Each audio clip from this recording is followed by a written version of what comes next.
Inside the Magic, show number 323 for June 12th, 2011.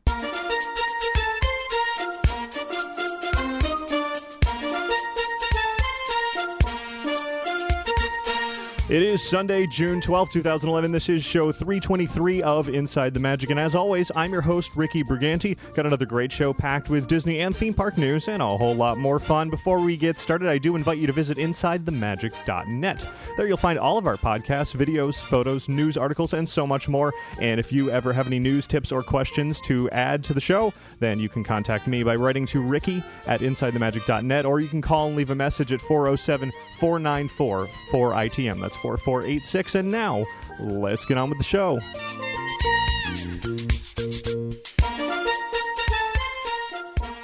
This week's episode of Inside the Magic is brought to you by Magical Travel. Don't wait to book your Disney cruise vacation. Space is limited, and you can receive free shipboard credits when you book with Magical Travel. Summer is well, it's basically here, and you're going to want to plan your summer vacation today by calling Magical Travel at 866-207-8387 or visit them online at magicaltravel.com to receive a free price quote, and be sure to mention Inside the Magic to receive your free Disney gift card for qualifying bookings when you book your Disney vacation with Magical Travel.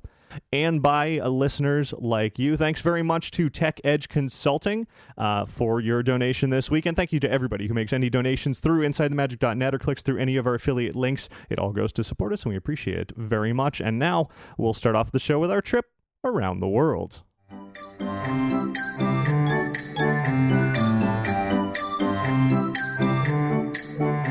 So here we are once again, show 323, a whole lot to talk to, a lot of really exciting things from Disneyland from my trip last week. Before we get to that, I do want to mention once again that we are alive online, a live video version of this show. I've made some changes to the live video this week, hopefully for the better.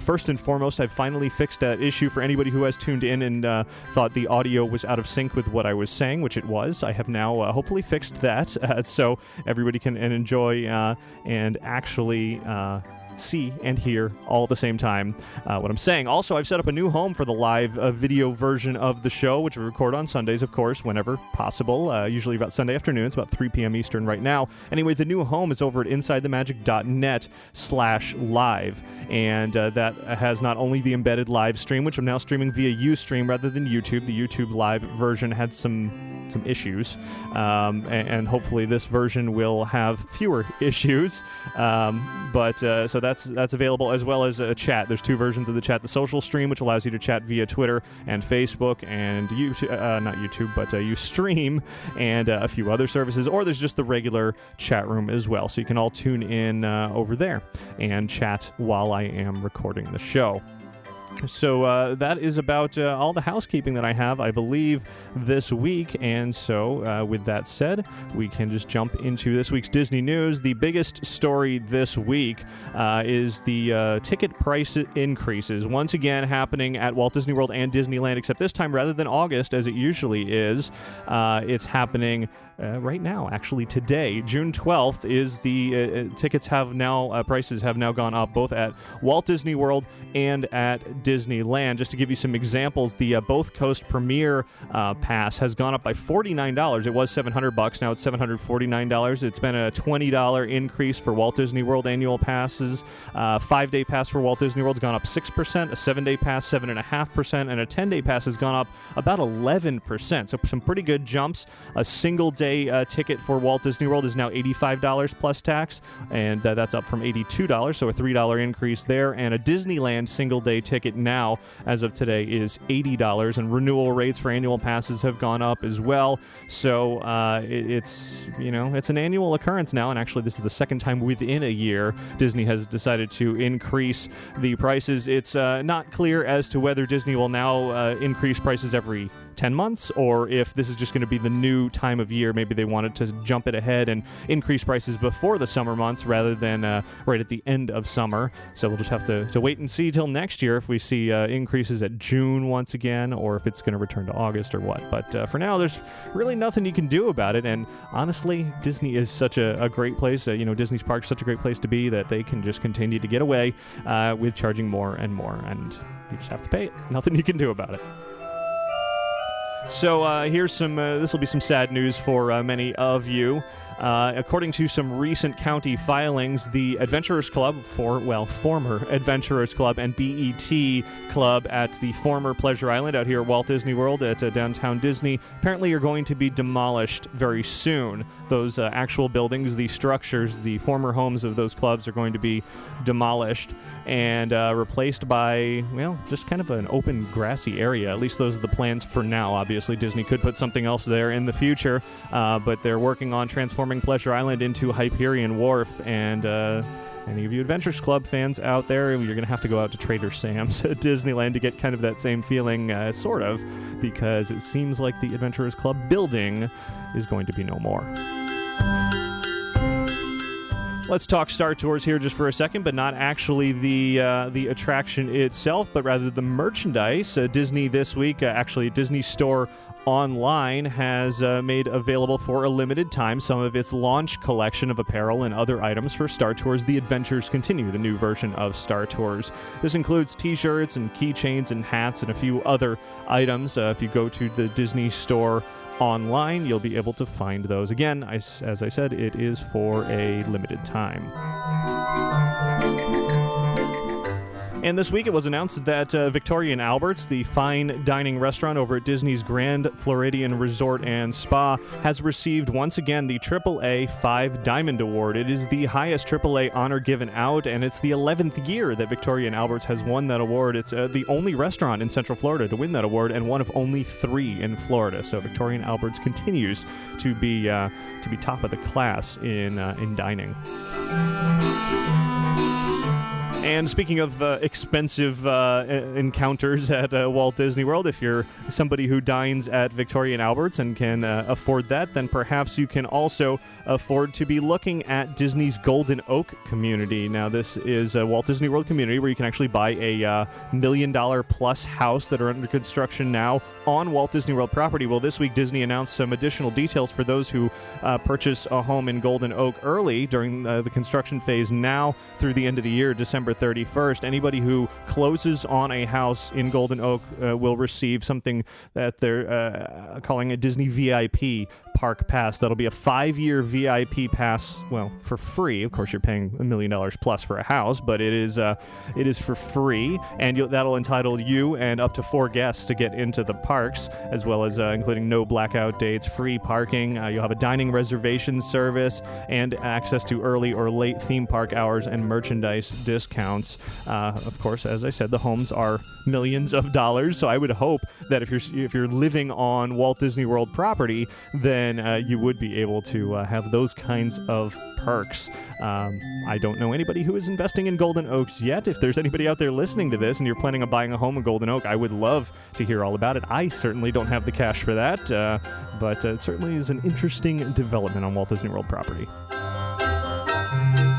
Inside the Magic listener Jeff wrote in to let me know about a new offering over at Sanaa, the Animal Kingdom Lodge restaurant. It's Dine with Animal Specialists, a 4-course menu for $49 for ages 10 and older, or $29 for ages 3 to 9.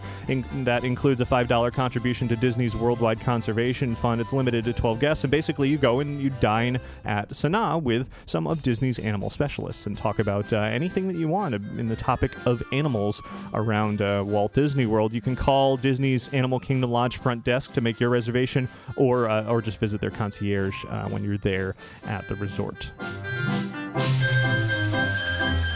Turning away here from Disney for a moment, at SeaWorld Orlando, something new just opened up on Friday, actually over at Discovery Cove. After 6 years of planning and more than a year of construction at Discovery Cove, they grand opened the new Grand Reef. It is the first ever expansion of Discovery Cove, and it basically took over some previously unused space. So it was actually an expansion outward, made the park a little bit bigger, and it offers up-close encounters with sea life like rays, tropical fish, eels, and even some sharks. And this may sound familiar to you if you've already been to Discovery Cove before, and that's because they had a similar experience in a similar reef elsewhere in the park. Well, that reef is now closed, to make way for a future freshwater attraction, which they have not said, have not announced what that new attraction will be. If you're interested in seeing more about the new Grand Reef at Discovery Cove, I went there on Friday to the opening and swam through, and of course took plenty of photos and videos along the way, so you're going to want to head over to InsideTheMagic.net to check all of that out. It was very very exciting. I enjoyed it a whole lot, so definitely head on over to the website to see that. Now let's turn to California, over to Disney California Adventure, where it was announced this week that the popular nighttime entertainment in the Hollywood Pictures backlot, Electronica, has once again been extended. Now it's been extended through spring 2012, so a lot more time to take in all that is Tron and Electronica in the park. And likewise, there will be some new entertainment to be found in Electronica that Disney announced, as well as Laserman, the very popular show within Electronica, will be debuting an all-new version of his show on June 17th, just a few days from now on Friday, featuring, as Disney put it, new music, new lasers, and a few surprises. So if you've seen Laserman's show and you enjoyed it, then you'll be able to head back as of Friday and see an all-new version of Laserman's show in Electronica. And just yesterday, I believe, June 11th, marked 1 year since World of Color first debuted at Disney California Adventure. Also marked 4 years since the Finding Nemo submarine voyage debuted at Disneyland Park. And 4 years since I had a chance to be a Haunted Mansion butler for a day as part of the Disney Dream Job contest. So some fun milestones over the weekend, and just kind of crazy to think back at how time passes so quickly. I certainly am still grateful for everybody who voted many times for me to be able to get into that Disney Dream Job contest and have a chance to be a Haunted Mansion butler. So I still thank everybody for that very much. And then, of course, the Finding Nemo submarine voyage and World of Color, great additions to the Disneyland Resort with many more to come. But here's one thing that is not an addition, actually a subtraction from the Disney California Adventure theme park, the Mission Tortilla Factory, where you could go through and get free tortillas and learn about tortilla making. It has now closed as of May 31st. I may have mentioned that on the show before. It's been rumored that Ghirardelli Chocolate will be taking over that location, but Disney has not confirmed that. They haven't made any comments suggesting that, but that is the rumor, so we'll just have to wait and see if that is indeed what's going to be taking place of the Mission Tortilla Factory. And if you are planning a trip to the Disneyland Resort this summer, there's some good deals to be had. There's up to 25% off during certain dates. If you book a Disneyland Resort hotel from June 19th through August 23rd, you could save up to 25%. You also, by staying at a Disneyland Resort hotel, you get 2 Disney's Fast Pass tickets for each person in your party to enjoy the Little Mermaid Ariel's Undersea Adventure. Special access for that. So definitely. Of course, you need a ticket to get into the park. That's not free, but you can get in there and not wait in line. Not that the lines for the Little Mermaid have been all that long, but certainly, Fast Pass would help. Let's turn overseas now, where Inside the Magic listener Andy from MouseKingdom.com sent me a link to where he attended a preview of a Disneyland Paris sand sculpture event, and this is very, very impressive. A group of artists recreated a lot of Disneyland Paris, including the castle and Phantom Manor and many other areas of the park in sand. Definitely quite impressive. You can check the show notes this week for a link to find all of the pictures of these sand sculptures, or you can just head on over to MouseKingdom.com. Let's turn to the world of movies now, where this week Disney D23, the fan club for Disney, announced some additional details about the upcoming Rocketeer anniversary screening. Director of The Rocketeer, Joe Johnston, is now joining the discussion panel that will be in honor of The Rocketeer. It's a 20th anniversary event for The Rocketeer, taking place not too long from now. It's June 21st, and it'll be at the El Capitan Theater in Hollywood. Joe Johnston also directed this summer's Captain America: The First Avengers. director, so it's not like he's a director from 20 years ago and hasn't done anything since. He is still definitely a working director in Hollywood, and I'm sure it'll be very interesting to hear what he has to say about The Rocketeer. Also in attendance will be The Rocketeer himself, actor Bill Campbell, as well as makeup designer Rick Baker, screenwriters Danny Bilson and Paul DeMeo, illustrator William Stout, and hosting the whole thing will be writer, producer, director Kevin Smith. Tickets are still available for the event, and you can get those at elcapitantickets.com. Let's talk about Tron once again. Tron Legacy did reasonably well at the box office. I absolutely loved the film, but not everybody did. However, it seems like a sequel to that sequel is now in the works, as Disney has hired David DiGilio as the writer of a third Tron movie. DiGilio previously worked on the ABC television show The Traveler, and it seems like Tron Legacy screenwriters, the pair who wrote Tron Legacy, will not be back for this film because they're working on ABC's upcoming fairy tale show Once Upon a Time. So anybody who did like Tron Legacy, then you're in for, I guess, another Tron movie, hopefully, as long as the script is any good and it actually goes into production. Continuing with some movie news now, that is. Let's talk The Lone Ranger here for a second, where it has been announced that this film, which will be starring Armie Hammer as the Lone Ranger and Johnny Depp as Tonto, with Gore Verbinski directing, the film has now gotten a more or less release date. It's going to come out in December of 2012. So a year from this December, the holiday season of 2012, is when everybody can expect to see The Lone Ranger from Disney making its way to the big screen. But a movie that's out in theaters now and that's doing very well is Pirates of the Caribbean on Stranger Tides, the fourth Pirates of the Caribbean film. The domestic total as of a couple of days ago on June 10th was just over $200 million in the U.S., but worldwide, or rather the non-U.S. countries, doing very, very well. $614 million overseas for a total of more than $800 million for this fourth Pirates of the Caribbean film. Clearly very, very successful, and if making decisions by numbers alone is how the Walt Disney Studios may work sometimes, then certainly there will be another Pirates film in the future, because those things are just money makers, and they're very entertaining.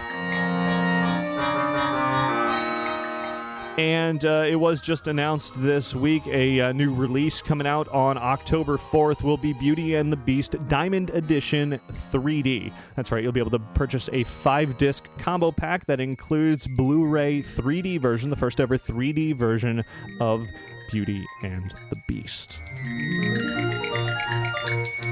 And that's about it for news this week. Of course, you can always check InsideTheMagic.net to our show notes to find links to many of the stories that I just mentioned, as well as plenty of related videos and photos and all of that sort of thing. So head on over to InsideTheMagic.net, check the podcast section to find all of those links. And that'll do it for your news from around the world this week.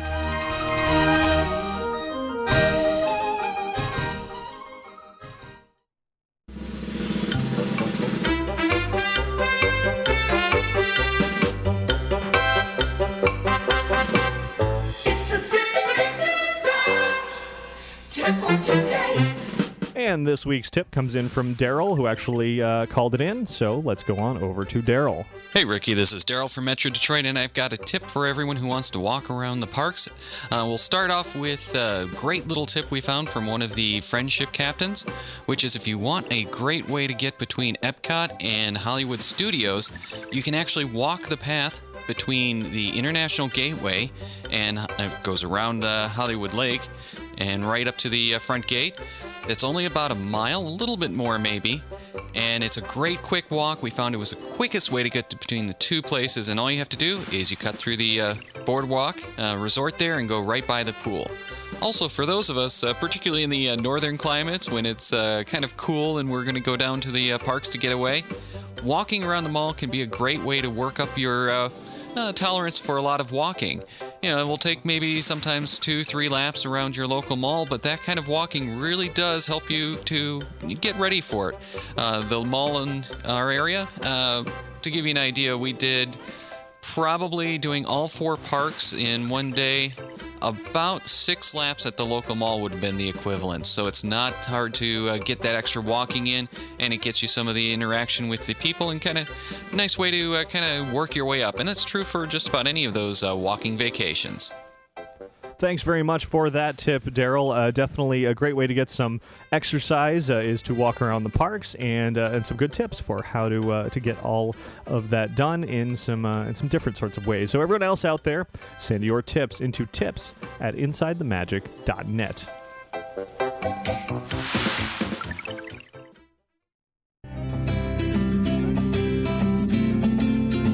So let's jump into some main features this week on the show. We're going to be talking a lot more in depth on Disneyland. Last week, of course, I had an overview of my recent kind of whirlwind trip to Disneyland with the Disneyland Soundsational press event, 2 days long, and covered just so much. And you got an overview of all of that. Now I want to dive deeper into some specifics this week and over the next few weeks to really talk more about what I had a chance to experience while I was out there. And this week, it's a bit of a water-themed episode. Now, earlier on the show, you heard me mention the Grand Reef at Discovery Cove. Of course, that's not Disneyland, and it's not Disney either, but I thought I would just mention again, because we are talking sort of water attractions this week, and for the next little while we will be, that you should definitely head on over to InsideTheMagic.net to check out all about the Grand Reef at Discovery Cove. I would have included some interviews that I did about Discovery Cove and the Grand Reef, but we have so much more to talk about from Disneyland that there's just not enough time here on the podcast, so please check those out over at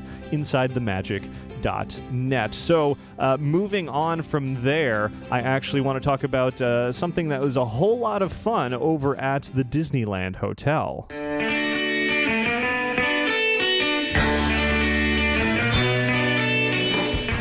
And a little bit of surf music to go along with the topic of the new Disneyland Hotel pool area. And this is just so much fun what Disneyland has done with their pool area. This is not the Neverland pool site that everybody's familiar with from the Disneyland Hotel, though I will mention more about that site in just a minute. No, rather, the new pool area is kind of in the back where the big waterfalls used to be, which are no longer there. If you're approaching a Disneyland Hotel from downtown Disney, before you get to the big hat structure, take a left immediately, and then on your right, kind of behind the buildings, will be this new pool area, and it is just retro themed and so much fun. There's a big Disneyland sign towering over the whole area. That's a very retro Disneyland sign, like the original Disneyland sign that used to be at the resort years and years ago. And just underneath that are the new water slides that Disneyland has put in for this new pool area. These water slides are just so much fun. They are Monorail themed. That is, you can actually slide through Monorail red and blue and splash down into the pools. There are 2 slides. There's Monorail red, which is 26 feet high and 187 feet long. That dumps you into a small pool. There's Monorail blue that you can slide down. This one's actually for younger visitors, younger guests. It's a little bit smaller. It's only 26 feet high, but I'm sorry, that was the other one. It's only 13 feet high, and it's still 112 feet long, so still is fun, but not quite the same amount of fun and the same amount of thrill that could be found with the Monorail red slide. Of course, when I was out at Disneyland, I of course had to try both of these slides out, and I had a blast. I actually shot some video, of course, while I was riding down these slides. And if you're watching the live stream right now, I'm cutting to that video. Of course, the video is available over at InsideTheMagic.net, as well as on YouTube.com/InsideTheMagic. And I'm also releasing this video of the new Disneyland Hotel monorail slides as a video podcast this week. So those of you who like to download the videos, just check the RSS feeds, check on iTunes, and you will be able to download video of the monorail slides at the pool area at Disneyland Hotel, which is just so much fun. I think it's a great, colorful, just vibrant, festive sort of addition to the Disneyland Hotel.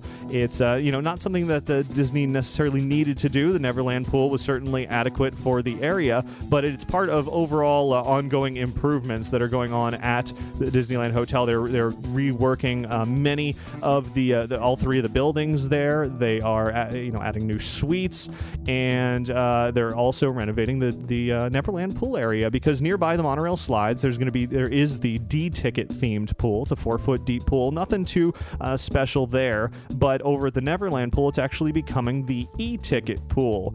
It is now closed, I believe, and it's in the progress of becoming a whole new and fun feature over there at so just the whole all the improvements at Disneyland Hotel are just so much fun, and anybody should check it out. Of course, unfortunately, they're only open to those who are staying at the Disneyland Hotel. Certainly gives you an incentive to stay there, but if you walk up and you don't have a key card to get in, you're not staying it there, you will find yourself in front of a really nicely themed gate that has some sort of bronze monorails on it, which is a great sight to look at, but it won't let you get into the pool area, unfortunately. But I did have a chance to go on both of the slides when I was there last week, and I was also in the area at night, which was really nice, fantastic looking. It's all lit up, and they have a waterfall. It's multicolored and changes colors, and it's definitely a sight to see both in the day and the night. In addition, they've added to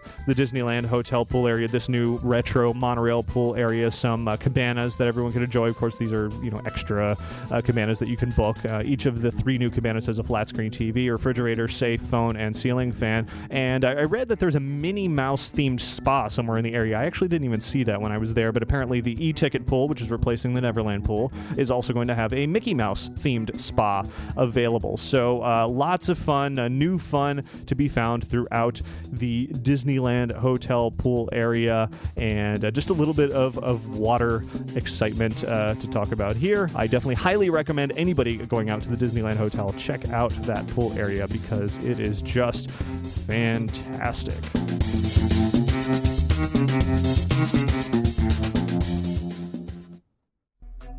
And now, before we get to some more water-themed fun here on show 323, then I would like to put in a quick word about Lanyard Lab. If you have a business and you're looking to promote it, or maybe you just have you're going to a convention or around a school or a church and you need to wear those name tags or ID cards around your neck, then custom lanyards are a great way to do just that. You can find us over at lanyardlab.com. We'll be happy to make these custom lanyards for you. In fact, while you're there over at the website, you can just fill out our price quote request form, and once you've submitted that to us, we'll email you back with a price quote for exactly what you need, and along with the proof showing you what your lanyards will look like.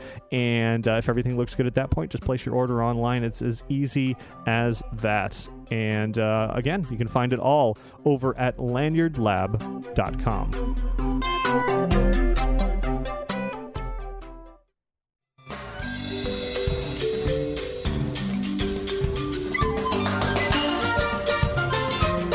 Now let's jump to our main feature. Continuing with the water theme, we're going to dive much deeper, to use that expression again, into the new attraction over at the Disneyland Resort at Disney California Adventure. And of course, I am talking about The Little Mermaid, Ariel's Undersea Adventure. This ride is just a great new dark ride. I would probably classify it as a D-ticket attraction. Definitely not an E-ticket, and it shouldn't be hyped as such, but it is a really fun attraction. Of course, we briefly discussed this attraction on last week's show as I was running through the whole Disneyland Resort trip recap, but this week I really want to get even more in-depth into this new ride, because it is definitely worth it. It is such a fun ride, and what I want to do to start it all off here is to actually share with you the full opening ceremony of The Little Mermaid, Ariel's Undersea Adventure at Disney California Adventure. Of course, this took place on June 2nd, last week. That's of 2011, of course. And after we go through the opening ceremony, I'm going to include the ride itself in binaural audio, and then several interviews with Imagineers about the attraction to learn even more. So if you haven't experienced The Little Mermaid, Ariel's Undersea Adventure for yourself, and you haven't watched any videos, you want to remain completely spoiler-free, you can continue to listen or watch if you're watching right now. and enjoy the opening ceremony, the full opening ceremony. And then afterward, you can decide if you want to keep listening or just jump to the listener feedback at the end of the show. Now, I have already shared some of these video clips on InsideTheMagic.net, but I haven't shared the entire opening ceremony yet, and that's really what I want to do here today. And I certainly haven't shared it like this. For those watching the live version of this show on InsideTheMagic.net/live via Ustream, you'll see full video of the entire opening ceremony. For those of you who are just listening to the audio version of this show, you'll hear a mixture of mixing board audio from Disney for the speaking portions, and then it all switched to binaural audio to get really all of the ambience of the musical parts of this opening ceremony. Now, all of this took place just outside the Little Mermaid attraction on Paradise Pier, alongside the Paradise Park World of Color viewing area, and they had set up a stage and had a giant water-themed curtain covering the big elaborate archway into the ride. It took place at 3:30 p.m. again, as I said, on June 2nd. And so, without further ado, I want to take you now under the sea for the grand opening ceremony of The Little Mermaid, Ariel's Undersea Adventure.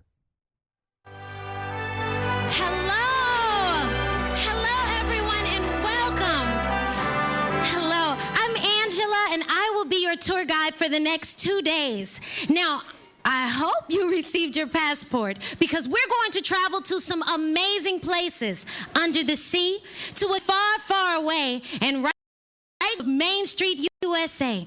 We're going to begin our journey with a visit to the world beneath the sea, that fanciful destination that was so vividly captured in the classic animated Disney feature film, The Little Mermaid. Here to help us begin our journey, please welcome the chairman of Walt Disney Parks and Resorts, Tom Staggs.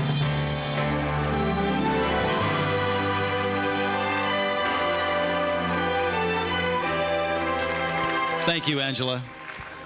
Good afternoon, everyone, and welcome to Disney California Adventure as we celebrate the opening of The Little Mermaid, Ariel's Undersea Adventure.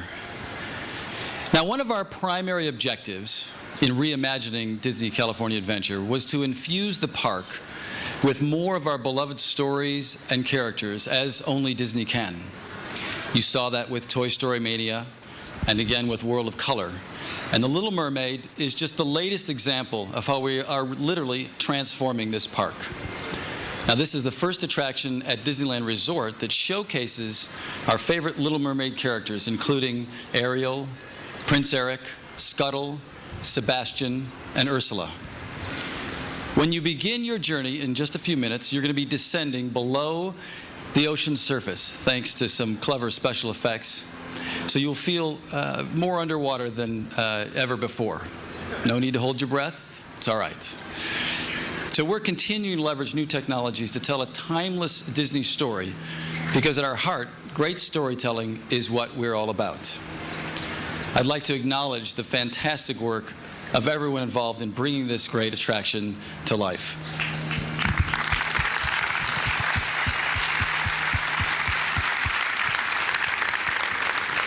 As you'll see, our Imagineers drew inspiration from a treasure trove of beautiful imagery, great characters, and of course, Academy Award-winning music from the film. And I'd like to introduce one person. We have with us today the original voice, the woman who brought the great character Ursula to life, Ms. Pat Carroll.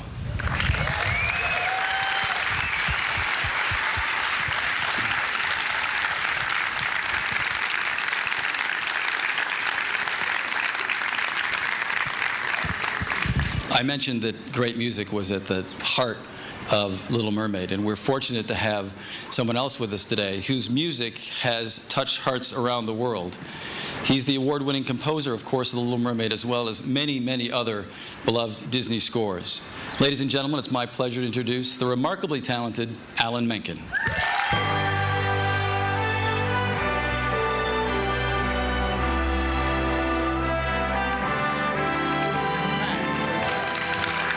Alan, thanks for being here. Thank you. I have to tell you, we actually, I'm going to drive the teleprompter crazy. She has no idea what I'm talking about right now. But we were in previews for World of Color, and Alan was nice enough to come over and spend some time with us as we were doing that. Of course, some of his great music is in World of Color. You've seen World of Color, right? Good. Okay.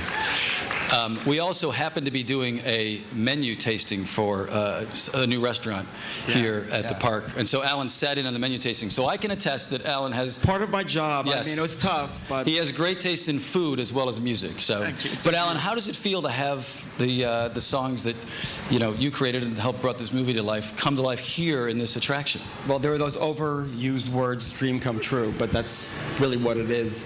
When Howard Ashman and I first came on to Disney to work on The Little Mermaid, our job was to create an animated movie that could sit on the shelf alongside Cinderella and Snow White, and that was amazing. But to have this attraction and to go through it and to see the classic kind of attraction that it is, like Peter Pan or like the Cinderellas or like all the other ones that I've seen, it's just one of those great moments where you just feel like part of a great tradition. So it's fabulous. Well, we're really thrilled to have you here. Appreciate it. Thank Ladies you. and gentlemen, Alan Menken. Thank you.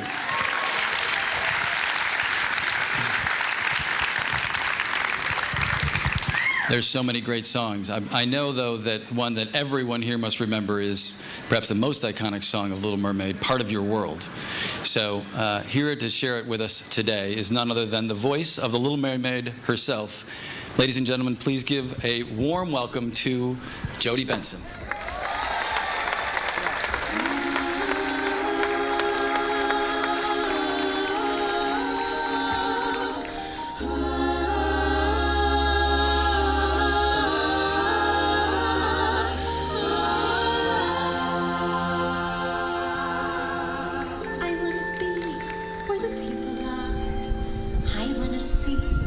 Wanna see them dancing, walking around on those, what do you call them? Feet. Flipping your fins, you don't get too far. Legs are required for jumping, dancing, strolling along on a, what's that word again? Street. Up where they walk, up where they run, up where they stay all day in the sun.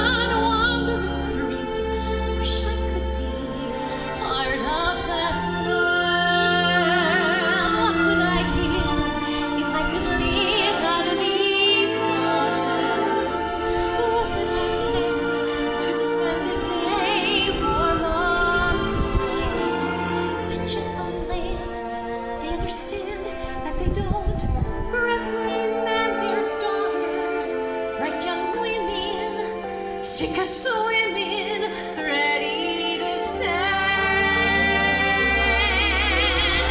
ready to know what the people are. Ask some big questions and get some answers. Let's find out what music explore. When's it my turn? When I'm bound up to explore that shore above the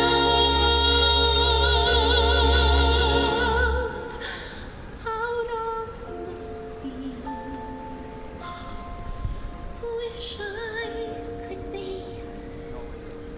part of that.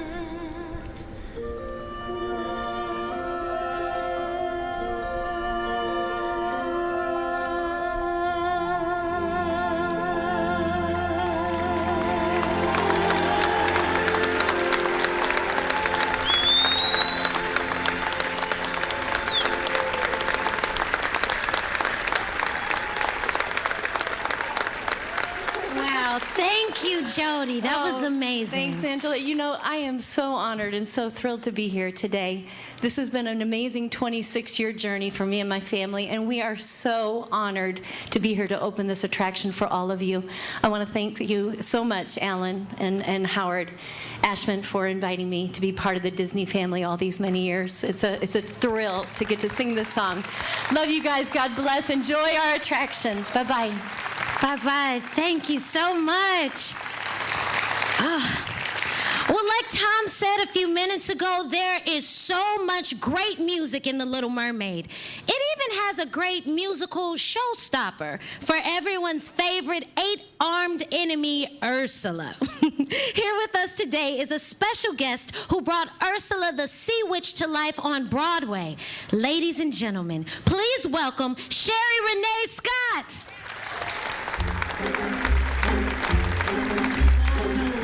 No one else to turn to. I admit that in the past I've been a nasty. They weren't kidding when they called me, well, a witch. But you'll find that nowadays I've mended all my ways, repented, seen the light, and made a switch. True, yes. And I fortunately know a little magic. It's a talent that I always have possessed. And here lately, please don't laugh, I use it on behalf of the miserable, lonely, and depressed. Pathetic, poor, unfortunate souls in pain, in need. This one longing to be thinner, that one wants to get the girl, and do I help them? Yes, indeed. Those poor, unfortunate souls, so sad, so true. They come flocking to my cauldron, crying spells, Ursula, please, and I help them? Yes, I do. Now it's happened once or twice. Someone couldn't pay the price, and I'm afraid I had to rake across the coals. Yes, I've had the odd complaint, but on the whole, I've been a saint to those poor, unfortunate souls. Come on, you poor, unfortunate souls. Go ahead, make your choice. I'm a very busy woman, and I haven't got all day. It won't cost much, just your voice. You poor, unfortunate soul. It's sad, but true. If you wanna cross a bridge, my sweet, you gotta pay the toll. Take a gulp and take a breath, and go ahead and sign the scroll. Flotsam jetsam, now I gotta go. The boss has on a roll. You poor, unfortunate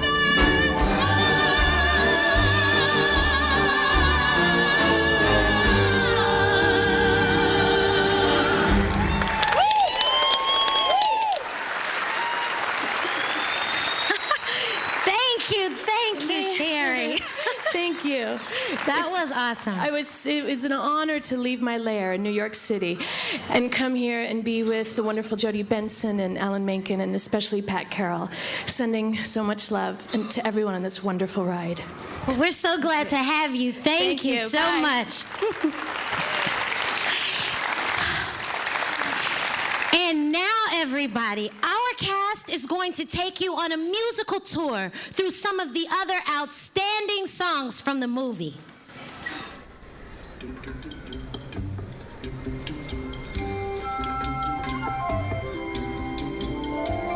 Did you see her sitting dead across the way?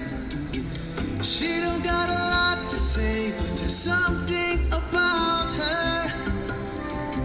And you don't know why, but you're dying to try. You wanna kiss the girl. Sing with me now. Sha-la-la-la-la-la, my oh my, if I can put you shy, you gotta kiss the girl. Sha-la-la-la-la-la, they ain't ashamed to the world. You gotta kiss the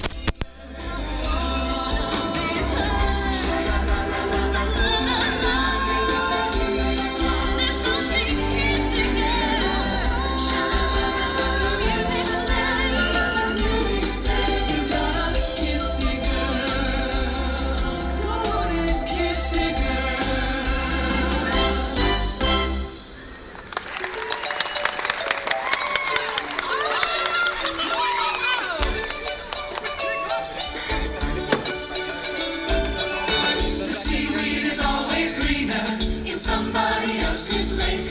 You dream about going up there, but that is a big mistake. Just look at the weather right here on the ocean floor. Such wonderful things are rare. What more are you looking for? Under the sea, under the sea, under the sea, under the sea. Darling, it's better down, it's better take from me.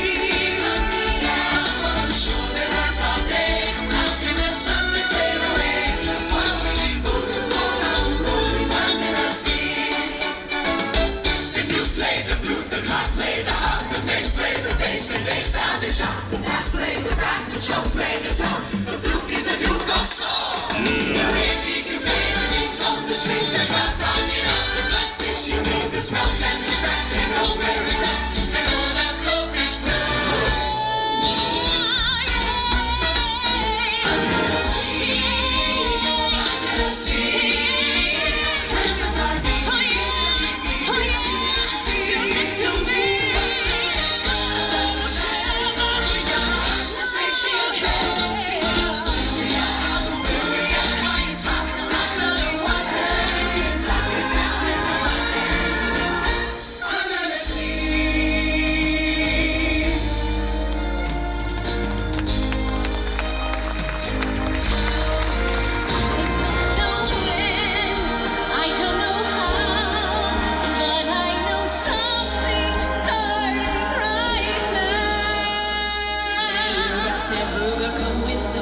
place at Max Laryngitis La Cherie. What can you see? Someday I'll be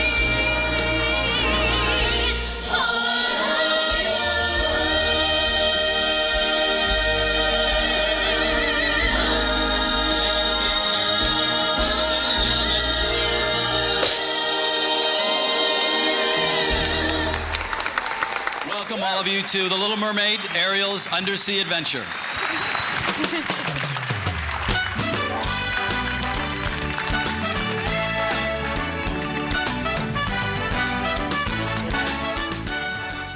Now that is an opening ceremony for an attraction, and certainly a great one for The Little Mermaid, Ariel's Undersea Adventure. Very, very enjoyable. Disney did a fantastic job just putting on that wonderful performance with Jodi Benson and Sherie, Rene Scott, and Pat Carroll was there in the audience, and that whole group of Disney performers. Just an incredible, highly entertaining performance. So, of course, if any of you watching on the live video stream, hopefully you enjoyed that. All of you listening, hopefully you enjoyed that as well. And you can catch all of the individual performances. I posted those as separate videos over on InsideTheMagic.net. But of course, that was just the opening of the Little Mermaid, Ariel's Undersea Adventure.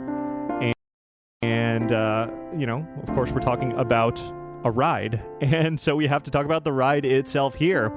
Now, I did, of course, ride through The Little Mermaid, Ariel's Undersea Adventure, and before we get to my thoughts, my review of the attraction, I want to take you on a ride on this new attraction as well over at Disney California Adventure. So let's hop aboard a clamshell and dive under the sea to ride this new dark ride with binaural audio. Of course, you're going to want to put on your headphones for this one, because that will give you the best effect as we ride through the attraction. So, again, over at California Adventure for The Little Mermaid, Ariel's Undersea Adventure. Under the sea. So, for your safety, please remain seated with your hands, arms, feet, legs, flippers, and fins inside your clamshell. And keep an eye on your little ones.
I'm getting ahead of myself. The story began when Ariel fell head over fins in love. Wait, no, it began when King Triton asked Sebastian to keep an eye on Ariel. Wait, no, it began when King Triton, the old man, and Ursula took Ariel's wife and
There you are. Hope you had a wonderful time. Now, please step out to your left. Goodbye.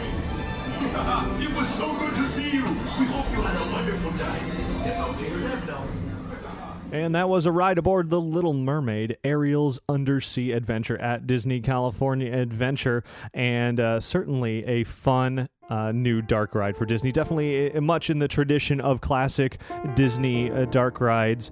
As I said earlier, it's not an e-ticket attraction, and don't expect it to be. It is a traditional Disney dark ride, and as such, you can expect scenes to just be kind of summaries of what you see in the Little Mermaid movie. Kind of gets you through there. I would say the ride has some flaws, but compared to classic Disney dark rides, it is definitely a big improvement. Those classic Disney dark rides are generally a minute to 2 minutes, very, very short. This one's 5 to 6 minutes long with advanced audio animatronics that just look fantastic.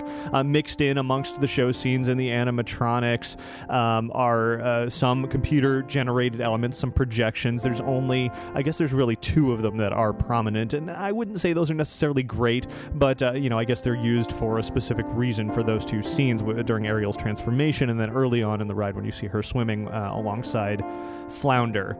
As you're moving through, the scenes flow very well with each other, especially transitioning from each song to song, as you heard. Definitely music is a big part of The Little Mermaid, obviously with the grand opening that we just heard, as well as the ride itself. And to hear all of that music packed into one attraction is definitely a whole lot of fun.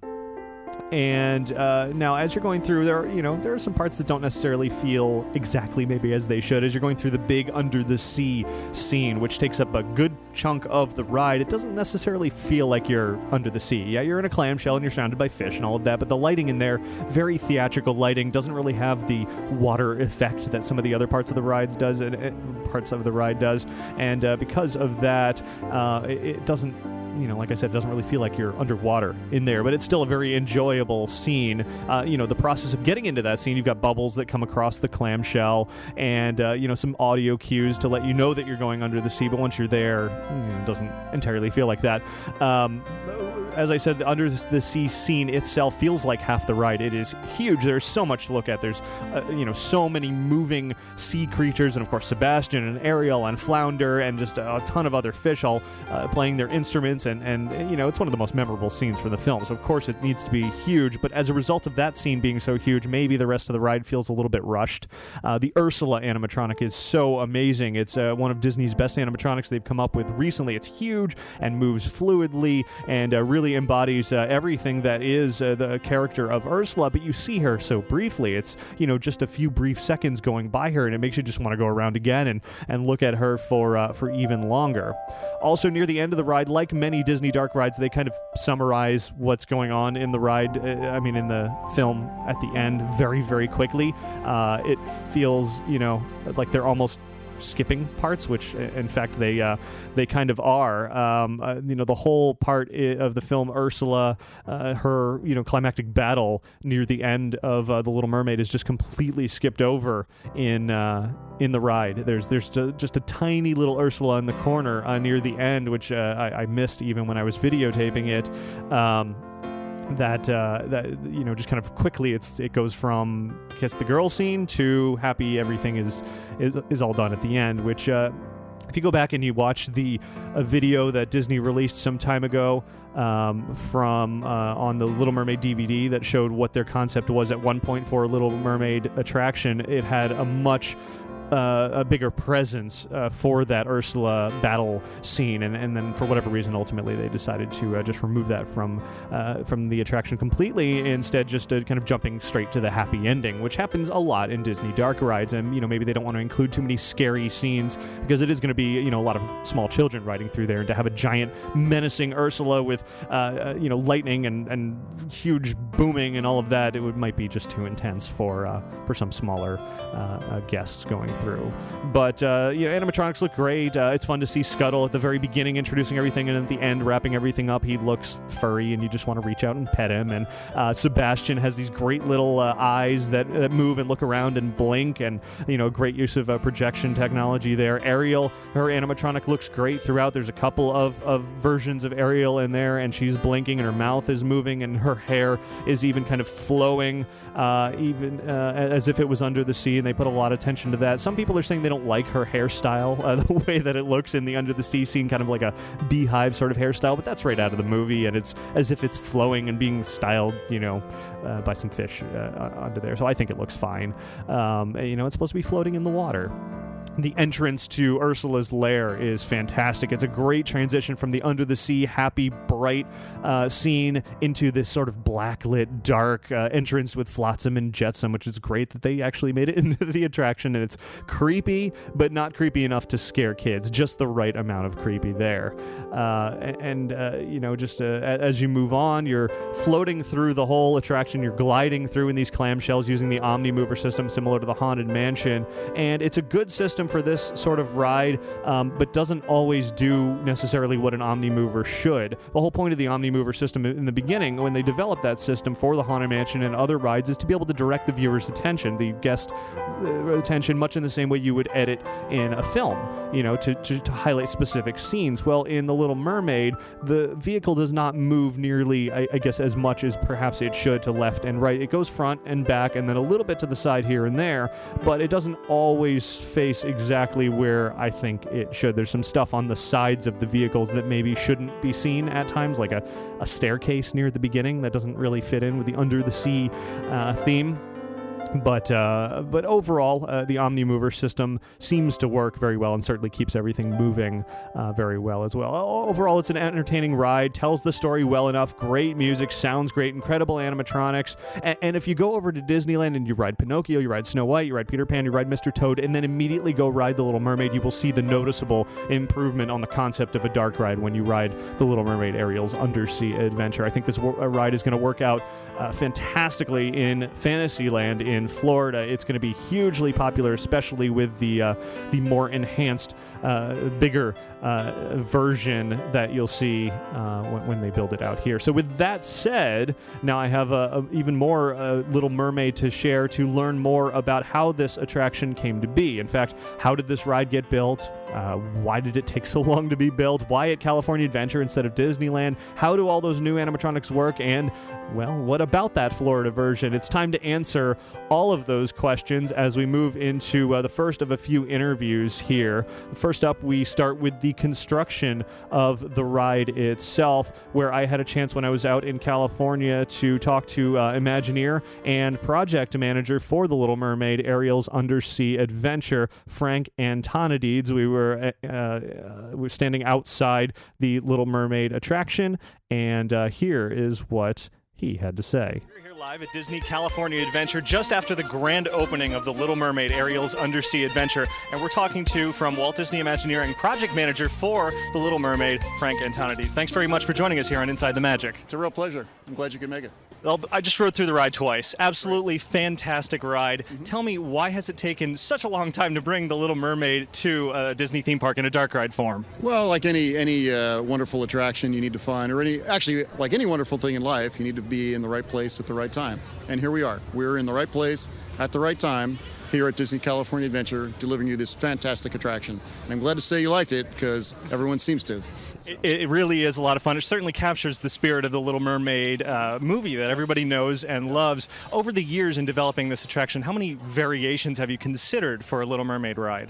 Well, I'm probably the wrong guy to ask that, actually. I've been on it for about a year and a half as the project manager actually building the attraction. But I do know that they released a DVD a number of years ago with The Little Mermaid that had a very extensive extra showing one of those versions. Sure, so, and I've heard that there have been some other versions of it. I have not been privy to all of those, but I know that the one we've delivered here today is a slam dunk, wonderful attraction. It definitely is. So when you took on the project, what form was it in? Was it from the ground up again, or were you basing it on previous iterations? No, actually the design work was complete. I actually, I remember this like it was yesterday. It was February of last year. I would stand over in the rotunda behind us that you see there, looking down into a pit.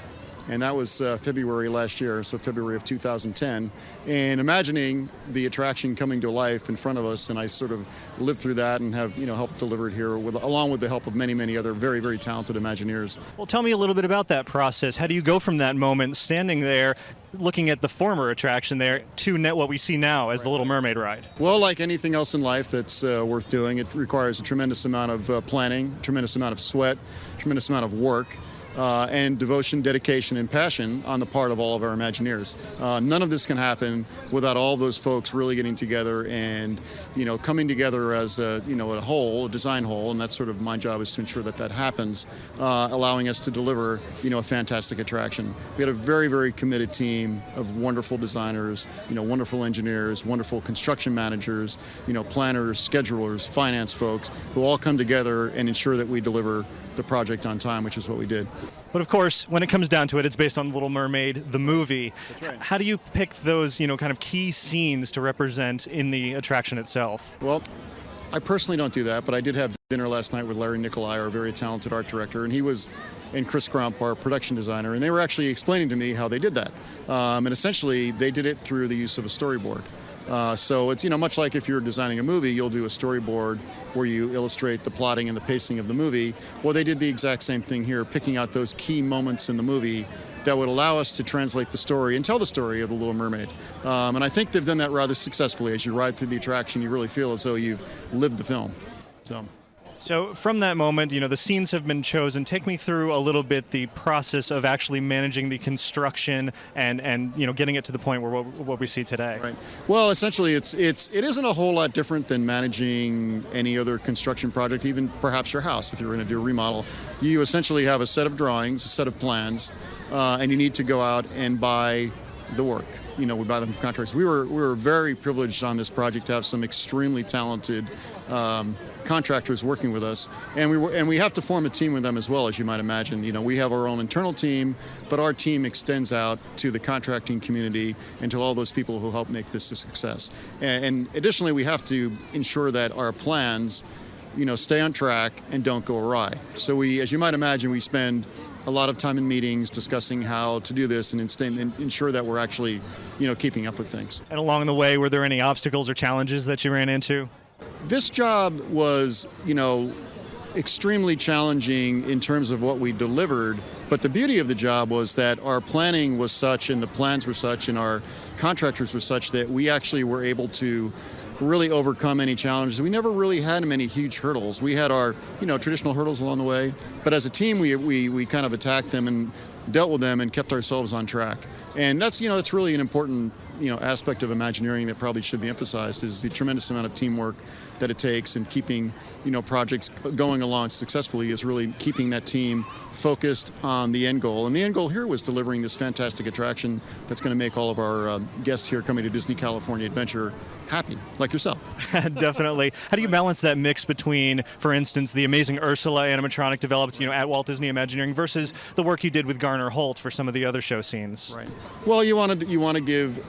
It's sort of like anything else, right? You want to give the right work to the person that is most capable of delivering it, to you in the time and, financial obligations that you have for those particular areas.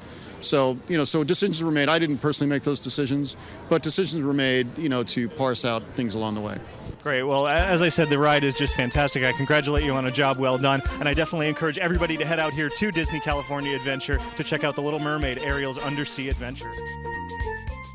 And that was Imagineer Frank Antonides talking about The Little Mermaid, Ariel's Undersea Adventure. I have considerably more to share now, diving even deeper into this new Disney California Adventure attractions. This next interview that I'm going to share may just be the most exciting you've ever heard on Inside the Magic.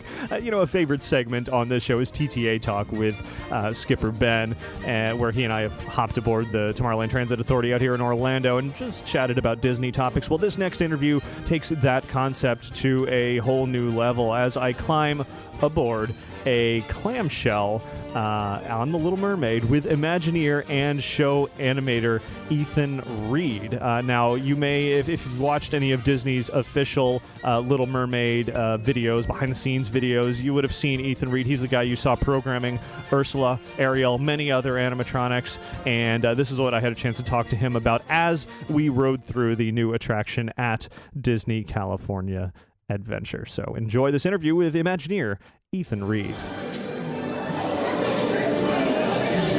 We are sitting on the brand new Little Mermaid Ariel's Undersea Adventure with Imagineer and show Ethan Reed. Thanks very much for joining us. I'm really looking forward to riding this with you. Yeah, it's going to be great, Ricky. Have you been on it before? Yes, I've been through twice today. Okay. And I must say it's a really excellent ride. Why don't you tell me a little bit about what you did working on this attraction? Well, I was the lead animator on the attraction, so I helped design what the figures would do in each scene, working with our creative director. And Scuttle right here was the first figure I animated for the show, which is one of my favorite characters. So does that mean you sat down there at the computer console and programmed all the movements for him? Exactly. So I got to listen to this soundtrack and animate and get the right performance out of it. And how do you go about that? I mean, you hear the great voice acting. How do you translate that to movement? Well, I was trained as a traditional animator. I went to Cal Arts, and then I started at Walt Disney Imagineering animating audio animatronics right out of school. First show I worked on was Sinbad for Tokyo Disney Sea. Sure. Worked with Larry Nicolai and Chris Crump on that. So I really like working on this attraction because it's like a homecoming because we're a big family. So yes. And now clearly we are going under the sea by the bubbles moving through. And you said you're a traditional animator. As we see up here, we've got sort of some almost traditional animation is computer generated. How can you explain that mix between animating these parts of the ride versus the audio animatronics? Well, the animation that's media was done by Feature Animation, Walt Disney Feature Animation, and I animated like Ariel here. Ariel here, we've got she's got her animated hair. We spent about 2 years trying to perfect how that hair was going to look and move. Because we're under the sea now. Because we're under the sea, and we didn't want it to be distracting, and it had to feel like it was floating. So we brought in Glenn Keane and worked with Larry Nicolai on how much it should move. Sure. And it was great when Glenn Keane and Andreas Deja and all the original animators on the attraction came through here. Now, as we passed through that scene, obviously we spent a very brief amount of time with Ariel. Was it a balance to figure out how much you can animate in a short amount of time? Well, what I do is I listen to the soundtrack and I, make the performance match the length of dialogue that I have. But like, Sebastian here, who has his eyes, which are animated, digitally, he's got a very long sequence because we're in this scene for quite a long time. Well, it's a huge scene, obviously. One of the biggest, I think, in any Disney dark ride of this kind. Oh, yeah. How many animated figures are we looking at in here? In this scene, in this scene alone, I mean, there's over 100 in the entire attraction. But the starfish, there's at least 50 starfish in this scene. Yeah, well, it's very impressive. Tell me a little bit more about Sebastian's eyes and then all this other food. Well, what happened is I was the lead animator on Mr. Potato Head for Toy Story Mania. So, they couldn't fit the eye functions traditionally into the head. Right. So, we worked with our research and development group, and they were doing some experimentation and said, well, can we do little Mr. Potato Head eyes? So we did, and to me it really helps him come to life because when you go to animation school, you learn that the way into a character is through the eyes. Definitely. So we really wanted to make sure that we had eye blinks and eye movements on all of our key figures like Sebastian. Right. Well, and it seems like over time with the audio animatronics advancements, that combined with finger movements and mouth expressions has really made them more lifelike. Yeah, and a lot of the stuff we learned on the Mr. Lincoln figure that we did for Disneyland, we took a lot of those learnings and applied them to this attraction here at Disney California Adventure. So now we're going into Ursula's lair. This has got to be my favorite figure. It's an amazingly huge, impressive figure. It's a really great transition too from the great song and dance and happiness, and then now we're in the black light, ominous feeling, and we're all of a sudden hit with this massive Ursula figure. Can you tell me what it was like programming this? Oh, it was a lot of fun. I've animated over 10 years at Walt Disney Imagineering, and Ursula is my favorite figure I've animated. She can get her big high notes, and she's got her eye squints and things like that. She's got the full arms. She's got little lip smears. I mean, it's a lot of fun to animate. And learning more about this Ursula figure, I've heard a lot about the squash and stretch figures that come from traditional animation. Yeah, I pushed really hard to get squash and stretch in her because we wanted her to bounce to the music. Right. So actually getting a audio animatronics figure to have squash and stretch in it was a lot of fun. Is that the first time that this has been done? Yeah. So well, it turned out absolutely fantastic. Now we're passing another one of these computer-generated scenes. How was it decided to put a few scenes as CG versus adding even more animatronics? Well, I think it depended on what story we're telling. So the story we're trying to come across is The Little Mermaid, and it worked for the projections that we've used. Worked for that scene. That scene, exactly. Well, we've got a very iconic scene from the movie here, and as much as the attention is on Ariel and her little love scene there, I love the expression on Sebastian's face as he's singing the Kiss the Girl song. Yeah, my favorite thing in that scene is the kissy frogs, because they have little lips that go back and forth. I didn't even notice that. Yeah, next time that's the great thing about this attraction. It's a family dark ride that everybody can go on, grandmas and grandpas and little kids. Oh, yeah. It's a traditional Disney attraction, and every time you go through, you'll see something different. So it's like Pirates of the Caribbean. So it's like I've been through that ride a million times, and I'm still seeing something new. And of course, now we're in this big grand finale scene. Can you tell me a little bit more about King Triton here? Is he very similar to all the other animatronic figures we've seen in the ride? King Triton is a hydraulically driven figure. He's got a silicone skin, and he's got real hair for his beard and his hair. And that was done mainly because he had a lot of head motion. So, and I think it's really great. I mean, our figure finishing department, our mechanical departments, all the different disciplines that go into making these audio animatronics, they really have done an amazing job. Definitely. I mean, it's so nice that we've got different size figures. We've got the little tiny Sebastian, and he's got a lot of animation in him. And then we've got Ursula, who's 7.5 feet tall. So they're all extremely believable, and then we end with Scuttle once again right where we started, which is fantastic. And now I think we've reached the end of the ride. Yeah. So thanks very much for telling me more about the audio animatronics here, and maybe I'll go around again. Yeah, definitely. Yeah, please come back to Ariel's Undersea Adventure here at Disney California Adventure. Thank you. And thanks very much to Imagineer Ethan Reed for taking the time there to sit on the Little Mermaid Ariel's Undersea Adventure with me and take a ride through. Ethan's a great guy. After we stopped recording there, I found out that Ethan is now working on the Florida version of the Little Mermaid ride, which he says will be largely the same with a few surprises to be found along the way. Of course, the exterior of the attraction will be very different in Florida, but the interior will be largely the same. And Ethan is also working, as he told me, on Mystic Manor for Hong Kong, which I would love to see someday. Kind of the haunted mansion of Hong Kong, but not quite, very different attraction. So this interview that you just heard, or that you saw in the video version, if you're watching that, of course, was recorded on video, and I am releasing that as well as another video podcast this week. It's already on InsideTheMagic.net, and it's already on YouTube.com/InsideTheMagic. But if you want to download it, then check this week's feed. And you'll be able to download it there as well to enjoy and watch as we ride through the Little Mermaid Ariel's Undersea Adventure. Now, we're not done yet with this attraction because there is more to learn. Later, I had a chance to sit down with Imagineers Lisa Girolami and Larry Nicolai, who were two of the lead creative Imagineers on this new Disney attraction. And, I wanted to, of course, learn as much as possible about a new Disney dark ride, something they haven't done in quite a while. So first, I asked the pair why they decided to build this new Little Mermaid ride at California Adventure rather than at Disneyland. California Adventure, we've got the pier. It seemed like a logical place for a mermaid to be, and Ariel already had a presence there at Ariel's Grotto. So the powers that be, before I actually came on the project, thought that it would be a very good place for it. And we adapted the building itself to work with the pier and presented it as an attraction on a seaside pier at the turn of the century. So, mermaids in the ocean, it made sense.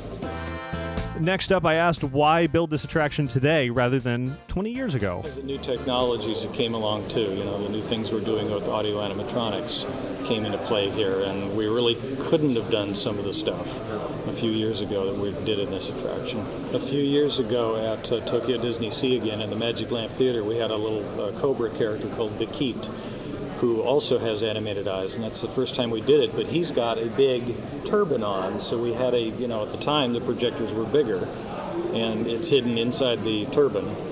And over the ensuing years, which is actually about 10 years now, things keep getting smaller and smaller, and we were actually able to take a cell phone projector and fit it into his shell, so it's all self-contained. We didn't have to run it off board or anything.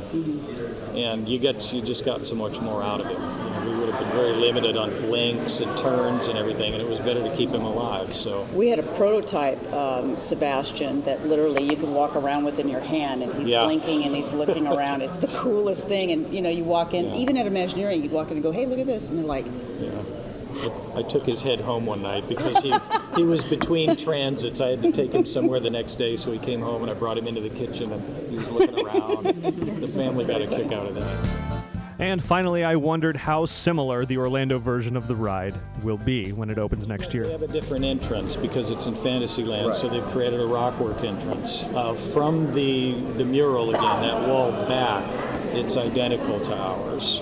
The facility is a little different because we had to put some support things on, some cast member things that got lost when we took the Golden Dream Theater out. But otherwise, that ride is identical, and they're building it to the same plans. So there you have it, straight from the source. Imagineers Larry Nicolai and Lisa Girolami, all about what is to come and what has been for The Little Mermaid Ariel's Undersea Adventure. Certainly an excellent new Disney dark ride, very much in the tradition of Disney dark rides for years, but improved with new technology. Definitely head on over to InsideTheMagic.net or find us on YouTube to find videos of all those interviews that you just heard, as well as a full ride-through on on the Little Mermaid Ariel's Undersea Adventure, as well as highlights from the opening ceremony. And check the downloads this week on the RSS feeds or on iTunes for video podcasts, the interview with Ethan Reed, and then the video that I mentioned earlier of the Disneyland Hotel monorail slides as well. We will have much more from Disneyland's soundsational summer in the coming weeks, including more binaural audio, more interviews, more reviews, and much more fun. So keep checking back for all of that. But that is it for The Little Mermaid Ariel's Undersea Adventure for now, until it comes to Florida very soon.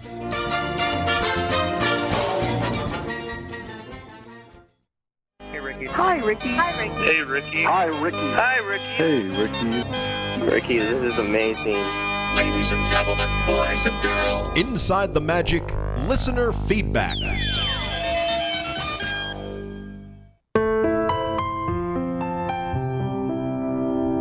Now, it is already a long show this week. We're at about an hour and 20 minutes so far, but it's been a few weeks since we did some listener feedback here, so I wanted to try to get through some of that this week because I hate holding it for too long. Questions go out of date, and people's vacations come and go, and, you know, it's good to get to it at some point. So let's just jump right in here. I've got an email from Paul from Georgia, from Alpharetta, Georgia, who writes, a few months ago, maybe longer, a listener emailed about attraction posters like the ones under the train station at the Magic Kingdom and how to find them. I have been on this same quest, and after several phone calls to Walt Disney World Merchandise, they connected me with the art gallery, the magic of animation. There is a kiosk where you can order all kinds of attraction posters. And you know what? Now that I am reading this, I feel like I already read this email on a previous show, but it's worth mentioning again. Of course, Paul is referring to the print-on-demand system, where you can definitely get attraction posters. Most interestingly, recently Disney has come up with a number of new attraction posters for The Little Mermaid, for Goofy Sky School, and you know, several others. Those aren't available yet, but when they are, I assume they'll be available as prints, and then perhaps in this print-on-demand system as well. So whether or not I read this email on the show before, as I said, it's worth certainly mentioning again. Thanks, Paul, for reminding everybody that the print-on-demand system at the Art of Disney out here at Walt Disney World, and then at select places out at Disneyland, you'll find plenty of posters, attraction posters, to be enjoyed. Okay, here's an email that I'm pretty sure I have not read on the show previously.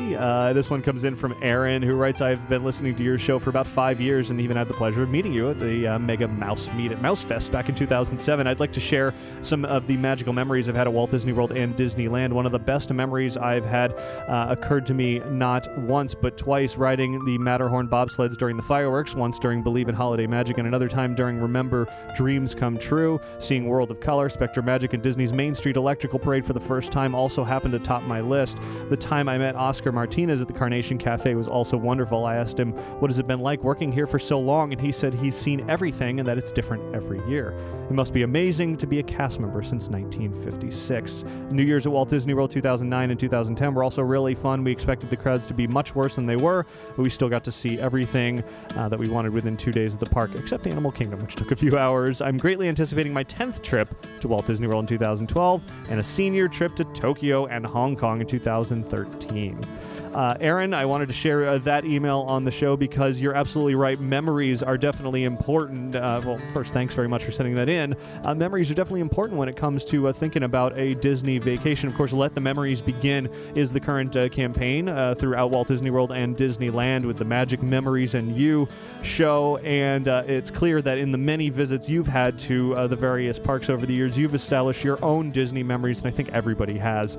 It's one of the things that, as we talk about all the news here on Inside the Magic week after week, talking about The Little Mermaid this week, Disneyland last week, and the weeks to come, and everything else that comes up, it's easy to overlook all of those little moments that are not necessarily news, they're not necessarily new attractions, but they're just those memory-building opportunities as you're walking through a Disney theme park that you just enjoy, like you said, riding the Matterhorn during the fireworks. Something simple as that you could do any day at Disneyland is just one of those moments that you cherish, even perhaps longer than riding the new attraction, because ultimately a new ride, well, it becomes old after a while. Even something as new as The Little Mermaid or the new version of Star Tours or Cars Land next year, after a few years, those are no longer going to be the new attraction, but you'll still have all of those great memories to be built along the way. So, Aaron, thanks very much again for that email. Always good to have a constant reminder about how important memories are to visiting Disney theme parks. And while on the subject of visiting parks and building memories, here's an appropriate voicemail from Chad. Hey, Ricky, this is Chad from Michigan. Just wanted to give you a call because my wife and I actually have been listening to your show since about 2008, and we listen every week. And we're actually going to be celebrating our second anniversary coming up here at the end of the month on June 27th. So I just wanted to use your show to say to her happy anniversary to Kelly, and that she better start packing her bags because in 2 weeks we are actually going to be going to Disney World. And that's a little surprise to her that she doesn't know. So she's probably jumping up and down right now, all excited. So I'll let you go, Ricky. Love the show, and thanks for playing this. Talk to you soon. Bye. Thanks very much for calling that in. Sounds like you're going to be building some great memories of your own, and hopefully you do have some excitement going on now that announcement has been made in your family, and enjoy your upcoming trip. All right, moving on. Next email comes in from Scotty, who writes, I'm going to Walt Disney World for the 4th of July weekend, and I was wondering if Disney has any special events or fireworks shows planned. Also, what parks do you recommend going to on the 4th of July based on crowds, festivities, nighttime shows, etc.? Love the show. Well, Scotty, definitely 4th of July, very, very popular time to be visiting a Disney theme park. In fact, it's one of the busiest days of the year. If your plans are to go to the Magic Kingdom to catch their special fireworks show, you're going to want to get there early. Many years the park will fill up to capacity during the day, and you won't be able to get in later in the day. So definitely plan ahead. Of course, what's nice about New Year's and the 4th of July is Disney will actually launch off their July 4th fireworks the night before as well. You can catch them on July 3rd, and not everybody knows that, so you might have an easier time seeing it then, or you could catch multiple parks shows at that point. I'm pretty sure Magic Kingdom definitely does a July 4th show every year, and I believe Epcot will do a tag at the end of Illuminations to celebrate the 4th of July as well. So definitely some good options there, but expect big crowds on the 4th of July, but also a whole lot of fun. Next email comes in from Ari, who writes, heard your recent take on the buffet at Storytellers Cafe, and I agree. The way to do it is to have the sit-down lunch. I always take my 2 daughters, 6 and 8, there. It's a great break midday to leave the parks for an hour and just hang out. They start you off with fresh, hot breads they bake, which are amazing. My kids always want to make their own pizzas. The staff brings out the already rolled dough, and my kids add as much sauce, cheese, and pepperoni as they want. The staff even provides baker's hats. Anyway, the adult food was quite tasty, too. I like the grilled chicken sandwich. Well, that's interesting, Ari. I did not have a chance to eat there for lunch. We, as I said on last week's show, I believe we went there for dinner, and the buffet at Storytellers Cafe at the Grand Californian was not good at all. It was definitely not worth $27, but perhaps at a lower price for lunch service, it might be a little bit better. It sounds like you have some fun with your kids, and you know that's hard to put a price tag on that. But for me and my wife, Michelle, we didn't enjoy Storytellers for dinner whatsoever. Definitely many other much better opportunities to eat at the Disneyland Resort at night. But thanks very much for that email. And now back on over to the voicemail for Jeff. Hi, Ricky. This is Jeff, Mr. Shiny. Was just listening to your show and heard the tip about tables in Wonderland, and I agree that is a great value. A couple of notes. First of all, there is a mandatory 18% gratuity added to your bill when you do tables in Wonderland. However, even with that, I find it's a really good value. In fact, if you spend $300 at eligible Disney restaurants over the course of the year, then the card has basically broken even. And if you dine with a person or two each time you go, it's really not hard to reach $300 even on one trip, let alone over the course of a year.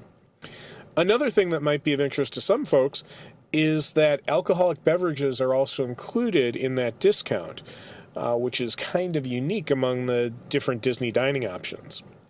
So I'd have to say a big thumbs up from me on Tables in Wonderland.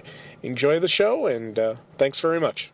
Thanks very much, Jeff, for all of that added information about Tables in Wonderland. I know it's been a few weeks since we mentioned that here on the show. It's not a program that I have ever enrolled in myself because I don't often go to Walt Disney World's sit-down dining on a regular basis enough to take advantage of it. But with everything that you just said, knowing all of those details along with getting the discounts that are offered through the program for those who do want to dine quite often at Walt Disney World, especially for dinner, table service, definitely could be worthwhile.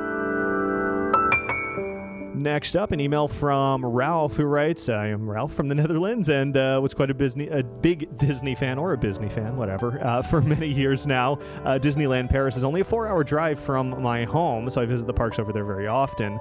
My next stop will be Hong Kong Disneyland in October this year during a stopover trip to Australia. And I was wondering if you or any of your listeners have some tips for that park. For instance, looking on the internet, I see that it's not a real big park compared to the ones I've already visited. Is one day sufficient for visiting Hong Kong Disneyland? Well, Ralph, certainly sounds like you're going to all the parks that I have not been to, and I definitely need to get to all of those parks someday. Hong Kong, I'm really looking forward to maybe someday going out there after their big expansion is complete with the Mystic Point and Grizzly Gulch and everything else that they're adding to that park. But for now, from what I understand, as I said, I haven't been there myself, but from what I understand, visiting Hong Kong, you're probably good for, a day, depending on how many details, how much detail you're going to want to go in and see all the little sites and, take pictures and all of that kind of thing. If you're just there to visit casually, then perhaps a day at Hong Kong is right. But again, I have not been there myself, and so I'll throw that out to any listeners out there. If you've been to Hong Kong Disneyland, let me know how long you think is an appropriate amount of time, and I'll be happy to relay that on to Ralph or and anybody else who's visiting that park. And hopefully, Ralph, you'll come back with some good pictures for us. I'd love to see those.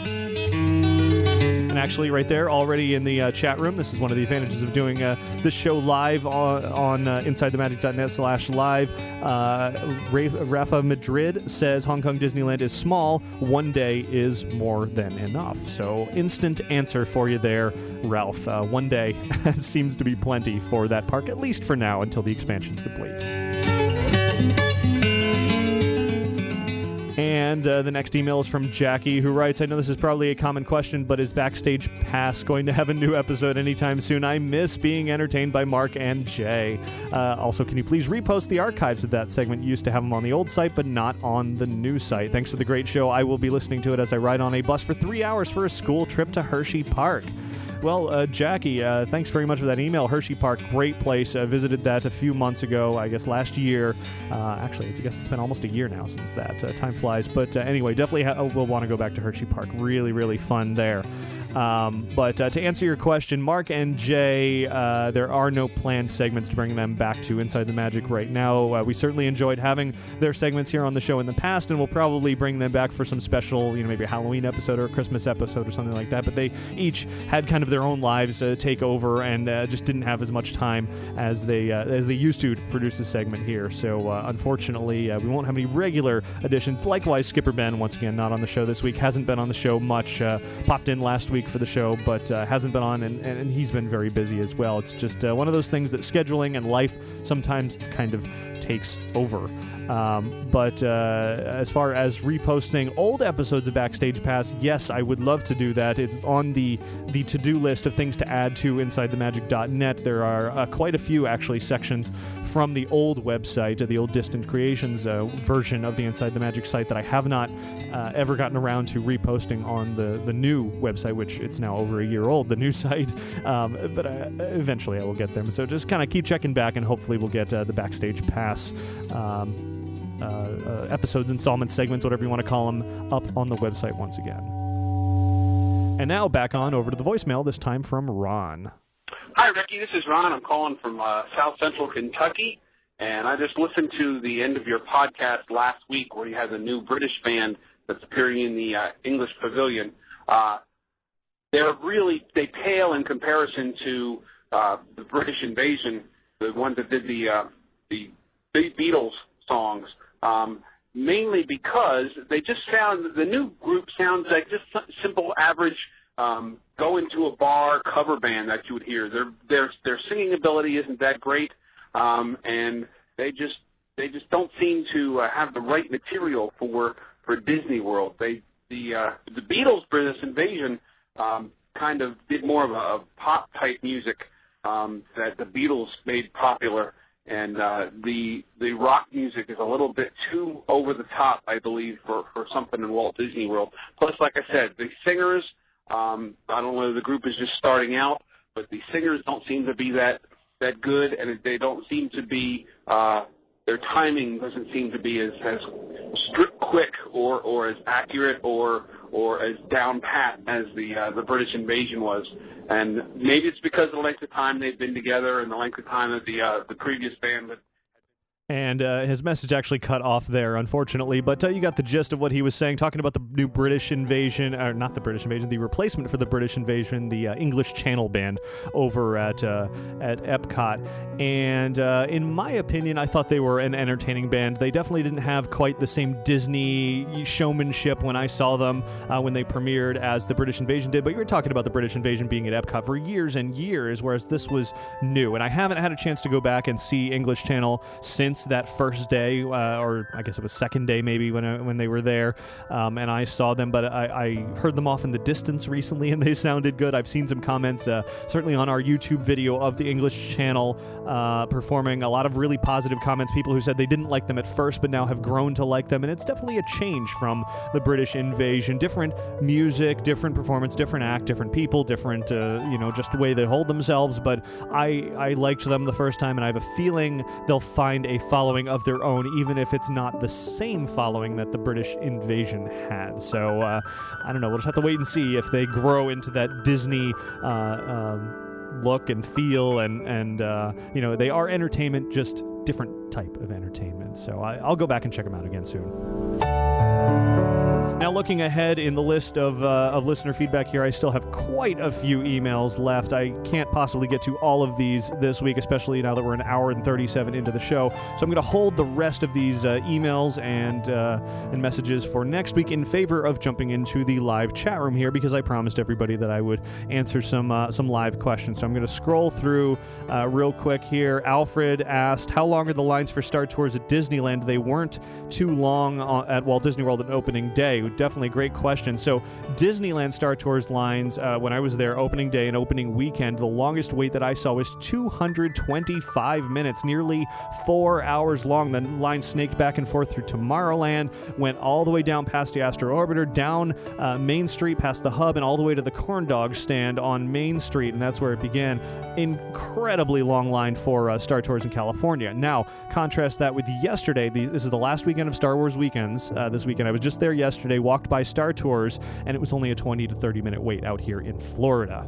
Now, earlier today, I did see some people post on Twitter a very long line at the beginning of the day for Star Tours, probably 1 to 2 hour wait this morning, but it seems like the wait for Star Tours here dies off a lot faster than it does in California, where all the locals are coming out to Disneyland to really see it as much. They've been anticipating this for so long, and just the crowds are so different here in Florida versus in California that for whatever reason the Star Tours lines in California seem to be much longer than those out here in Florida for the most part. Yes, we are getting some long lines early in the day, but if you wait till the end of the day, you'll still see consistently long lines in California, whereas not so much out here in Florida. Let's see, diving back into the chat room here. Let's see if I have any more questions. I answered earlier Jose's question here, if the Little Mermaid attraction in Orlando will be like in California. It most certainly will. As we heard in the interviews earlier, that really the major difference is the Little Mermaid is going to be on the outside of the attraction, not so much on the inside. Let's see what else we have. More questions from the chat room. Are there any recent news or rumors with Disney Quest at changing at Downtown Disney? No, there were rumors for quite a while that Disney Quest would be, undergoing some changes, maybe closing down, maybe having some issues. But I haven't heard anything recently. It seems like Disney Quest is doing just fine. It's included in, the premium pass as a perk there. It's included in the Both Coast Premier pass as a perk that you get to go to Disney Quest as much as you want. And I don't see any reason for Disney to be closing or changing Disney Quest in the near future, especially with all the work that's going on at Downtown Disney with Pleasure Island becoming Hyperion Wharf and lots of construction and destruction and changes and unannounced things going on there. It's highly unlikely that they'll be making any major changes to that other side, to the west side of Downtown Disney, while so much is going on in the middle area. James in the chat room wants me to rate Fantasmics on a scale of 1 to 10. Well, I've seen Fantasmic here in Florida. I've seen Fantasmic in California, and they are very different shows. I much prefer the one in Disneyland. There's been, of course, the recent upgrades to it with the new dragon, better special effects, big flames and all of that when it's working, and then Flotsam and Jetsam speeding through and other improvements there. And you can just kind of walk up and watch it. Here it has to become a major ordeal in order to see Fantasmic. I would love to see Fantasmic just kind of go away here in Florida and be replaced by a brand new show, something totally unique and different from anything else.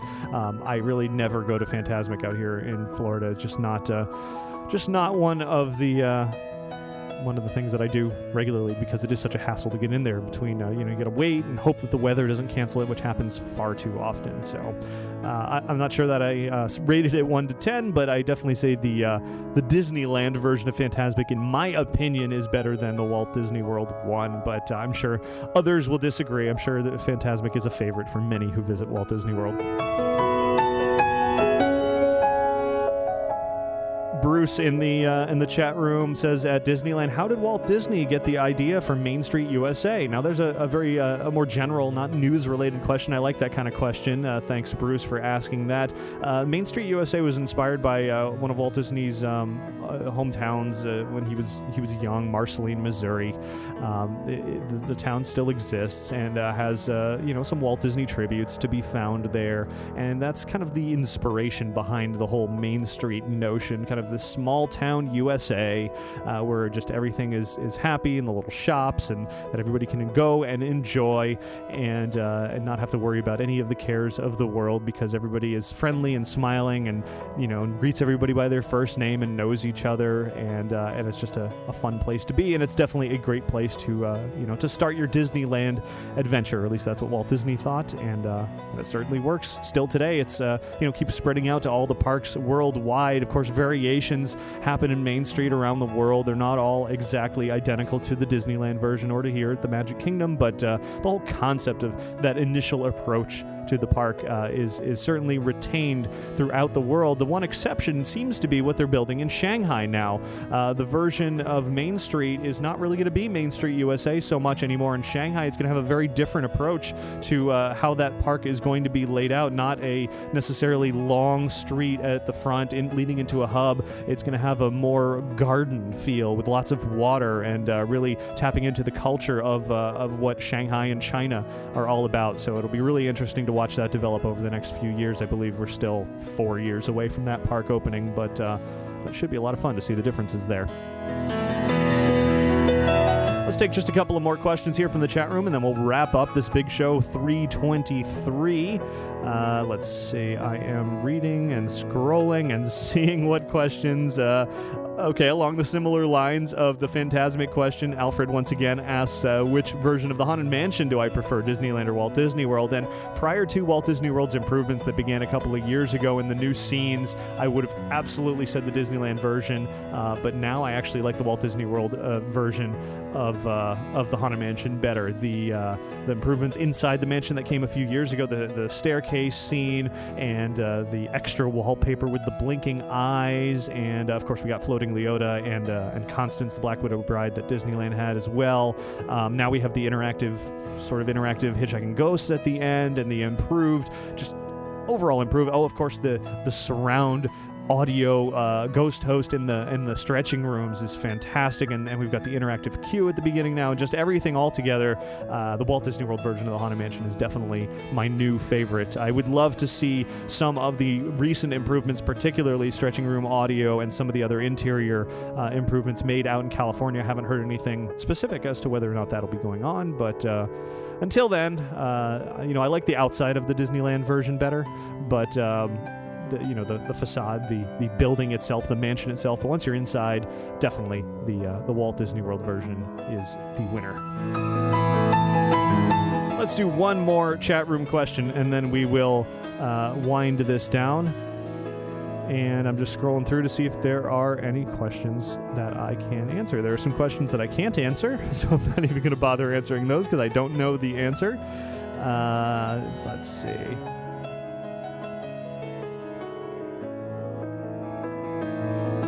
Makes for exciting audio podcasting here when I'm just sitting in silence, letting you listen to the music while I read through the chat room. Okay, right offhand here, I actually don't see any more questions for me to answer at the moment, other than James quickly asking if I've played Epic Mickey, and yes, I have, and I enjoyed it. But that aside, I guess we will wrap up the listener feedback here. As I said, I have a number of additional emails and for me to share in the coming weeks, and of course, so if anyone who has sent an email and you haven't heard it here on the show, I have it, and it's waiting, and I'll start to include it as we move forward and work through not only these listener feedback and the emails and voicemails and everything, but also plenty more Disneyland fun to come. But that, for this week, is it for your listener feedback.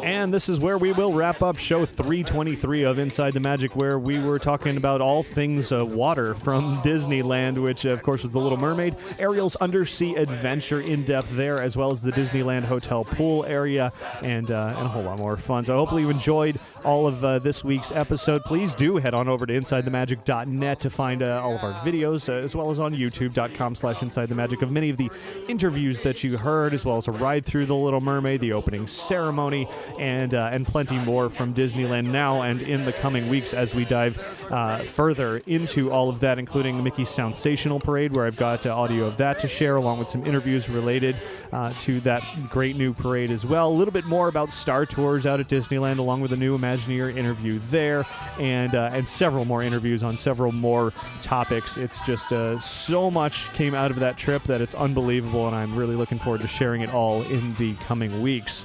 I do want to thank Magical Travel for sponsoring this week's episode of Inside the Magic. You can find out more about their services by visiting magicaltravel.com. And please do visit us over at lanyardlab.com to see all of the different styles and custom lanyard options that we have available. You can request a price quote today to receive a digital preview of your lanyard design. That's again at LANYARDLAB.com. And between episodes of this show, be sure to visit InsideTheMagic.net for not only the show notes for this week, but also all of our podcast videos, photo galleries, news, articles, and plenty more. Find us on Twitter at twitter.com/InsideTheMagic, Facebook.com/InsideTheMagic, and again at YouTube.com/InsideTheMagic as well. And there's always plenty to keep up with between episodes of this show over at the website. And of course, the new InsideTheMagic.net/live is where you will find this live broadcast. Perhaps you're watching right now, or if you're just listening, then maybe you want to tune in next Sunday afternoon. Usually record about 2 or 3 p.m.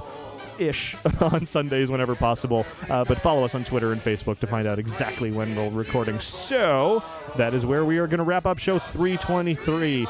Thanks very much for listening. Download this week's video podcast and enjoy, and have a magical week. Goodbye. At the end of every day, there's a great big beautiful tomorrow, just a dream away.